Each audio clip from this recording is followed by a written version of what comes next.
আলাইকুম বন্ধুরা, সবাই কেমন আছো? চলে আসলাম ইসরাতের আম্মু আজকে দুপুরের আয়োজন নিয়ে। দুপুরে কি কি রান্না করব এখানে সব আমি রেডি করে নিয়েছি। মাছ ভুনা করব, এখানে বাইলা মাছ, পোয়া মাছ, তেলাপিয়া মাছ, আর এখানে হচ্ছে লাউ শাক এবং আলু কুচি করে কেটে নিয়েছি। শুধু ভাজি করব আজকে পেঁয়াজ এবং হচ্ছে রসুন দিয়ে। আর এখানে হচ্ছে আলু কেটে নিয়েছি, ডাটা রান্না করব। ডাটাটা এখনও কুটতেছে, চিংড়ি মাছ দিয়ে ডাটা রান্না করব। তো আজকে এই রান্না। আর ডাল তো অলরেডি রান্না করা হয়ে গেছে। এখন হচ্ছে আমি মাছটা প্রথমে ভেজে নিব।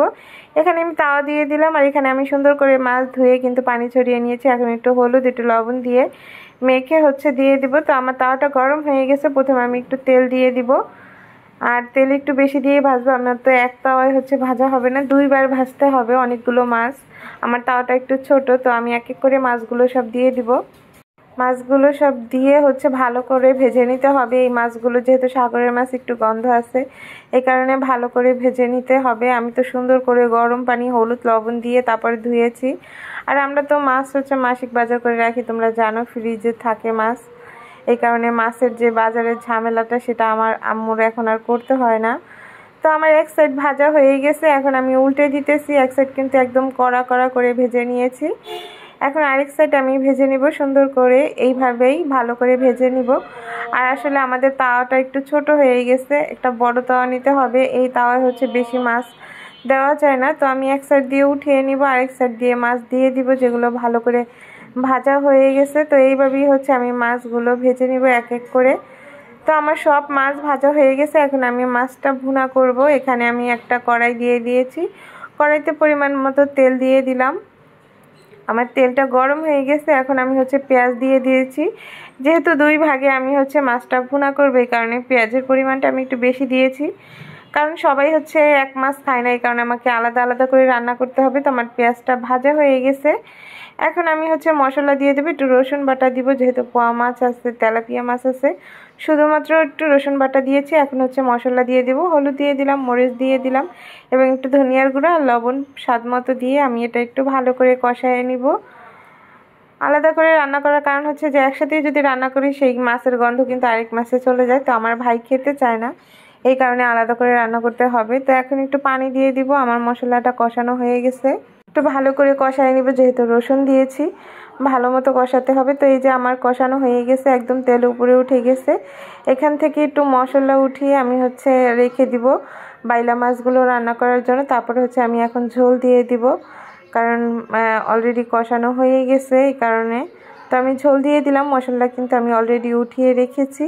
তো এক এক করে আমি মাছগুলো এখন দিয়ে দেবো। যেহেতু আমি গরম পানি দিয়েছি আর মাছগুলো আমার সব সুন্দর করে ভেজে নিয়েছি, আমি এক এক করে যেগুলো যেগুলো হচ্ছে আলাদা রান্না করব, তেলাপিয়া মাছ এবং হচ্ছে পোয়া মাছ একসাথে রান্না করব। তো আমি এক এক করে ডুবো পানিতে দিয়ে দিতেছি। পানিটা ফুটে উঠবে, মাছটাও হয়ে যাবে। তো এখানে আমি একটা বড় সাইজের টমেটো দিয়ে দিলাম। যেহেতু ভুনা ভুনা করব, মাখা মাখা করব, এই কারণে একটু টমেটো দিলে একটু ভালো হবে, তরকারিটা একটু মাখো মাখো হবে। দিয়ে দিলাম টমেটো। তো 2 পিস তেলাপিয়া মাছ বাকি ছিল, ওই 2 পিসও দিয়ে দিলাম। তো দিয়ে আমি এখন এটা একটু ঢেকে দিব 10 মিনিটের জন্য। তো 10 মিনিট পর আসলাম, দেখি আমার মাছটা অলরেডি হয়ে গেছে, একদম বুনা বুনা হয়ে গেছে। এখন আমি হচ্ছে ধনেপাতা দিয়ে দিব। পোয়া মাছে হচ্ছে আম্মু ধনেপাতাটা খুব পছন্দ করে। তো এই রান্না করতে কিন্তু বেশি সময় লাগে না, যেহেতু মাছ ভুনা। তো এখন আমি হচ্ছে ডাটা তরকারি রান্না করব। প্রথমে হচ্ছে ডাটা এবং আলুটা সিদ্ধ করে নিব। তো আমি ঢেকে দিলাম ডাটা তরকারিটা। তো 10 মিনিট পরে এসে দেখি আমার ডাটাটা সিদ্ধ হয়ে গেছে। এখন আমি নামিয়ে নিব। এখন আমি ডাটাটা রান্না করব। এখানে আমি একটা কড়াই দিয়ে দিলাম, কড়াইটা সুন্দর মতো গরম করে নিব। আর ডাটাটা আমি বেশি সিদ্ধ করি নাই, গলে যাবে, এই কারণে অল্প সিদ্ধ করেছি, যেহেতু নরম ছিল ডাটাগুলো। এখন আমি হচ্ছে তেল দিয়ে দিলাম। এখন আমি হচ্ছে পেঁয়াজ দিয়ে দিব পরিমাণ মতো। এখানে বড় সাইজের 2টা পেঁয়াজ দিয়েছি। এখন আমি এটা ভালো করে ভেজে নিব পেঁয়াজটা। আর চিংড়ি মাছ দিয়ে রান্না করব আজকে হচ্ছে ডাটা তরকারি।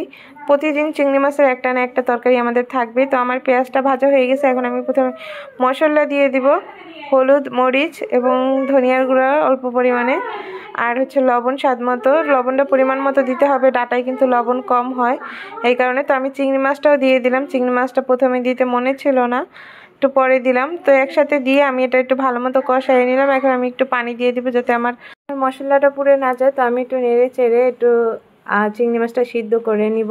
এখন হচ্ছে আমি ডাটাটা উঠিয়ে দিয়ে দিব, একটা চামচের সাহায্যে ডাটাটা উঠিয়ে দিয়ে দিতেছি। ডাটার সাথে হচ্ছে আমি প্রথমে কষায় নিব।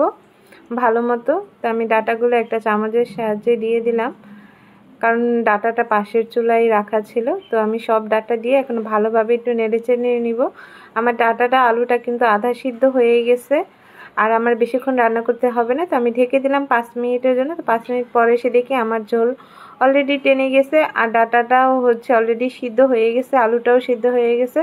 এখন আমি ঝোল দিয়ে দিব, গরম আর কি, গরম পানি দিয়ে দিলাম, অল্প দিলাম যেহেতু আমার ডাটা আলু সিদ্ধ হয়ে গেছে, আর বেশি পানি দেওয়া লাগবে না। তো অল্প পানি দিয়ে এটা আমি আবার ঢেকে দিলাম 5 মিনিটের জন্য। তো 5 মিনিট পরে এসে দেখি আমার ডাটা তরকারিটা হয়ে গেছে। এখন আমি ধনেপাতা দিয়ে বাস নামিয়ে নিব। রান্না কমপ্লিট। এখন হচ্ছে শাক ভাজি করবো। এখানে আমি লাউ শাক এবং আলু কুচি করে নিয়েছি, এটা হচ্ছে শুধু ভাজি করব রসুন পেঁয়াজ দিয়ে। তো আমি একটু পানি দিয়ে দিলাম, গরম পানি ছিল, সেই গরম পানিটা দিয়ে আমি এটা ঢেকে দিলাম। তো আমার কাঁচামরিচ দিতে ভুলে গেছিলাম, তো কাঁচামরিচ এখন দিয়ে দিব, 4টা কাঁচামরিচ এবং লবণ দিয়ে দিব যাতে আমার শাকটার সাথে লবণটা মিক্স হয়। তো আমি দিয়ে দিলাম, লবণ দিয়ে একটু নাড়াচাড়া দিয়ে দিব যে লবণটা আমার যেন পানিতে মিক্স হয় আর শাকের সাথেও মিক্স হয়ে যায়। তো আমি নাড়াচাড়া দিয়ে এটা ঢেকে দিলাম 5 মিনিটের জন্য। তো 5 মিনিট পর এসে দেখি যে আমার শাকটা অলরেডি সিদ্ধ হয়ে গেছে, ডাটাগুলো আলুগুলো সিদ্ধ হয়ে গেছে। এখন আমি এটা নামিয়ে ছেঁকে এখন বাগার দিয়ে নিব। আমি একটা কড়াই দিয়ে দিলাম, তো কড়াইটা আমি ভালো মতো শুকিয়ে নিলাম।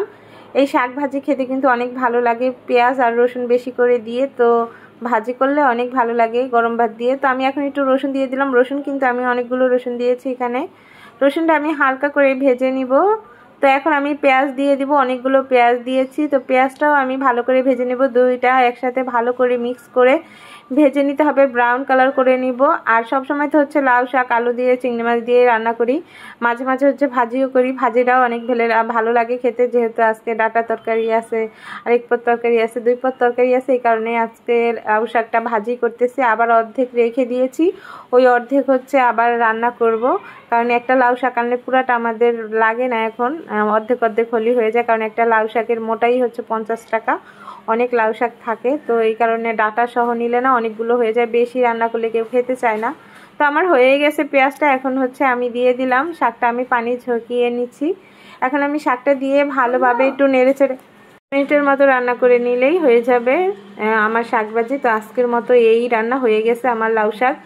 তো বন্ধুরা, আমার ভিডিওটা তোমাদের কাছে কেমন লেগেছে অবশ্যই কমেন্ট করে জানাবে। আমার রান্নাগুলো আমি এখন চুলাগুলো পরিষ্কার করে নিব। যে যেখানে থাকবে ভালো থাকবে, সুস্থ থাকবে। আল্লাহ হাফেজ, আসসালামু আলাইকুম।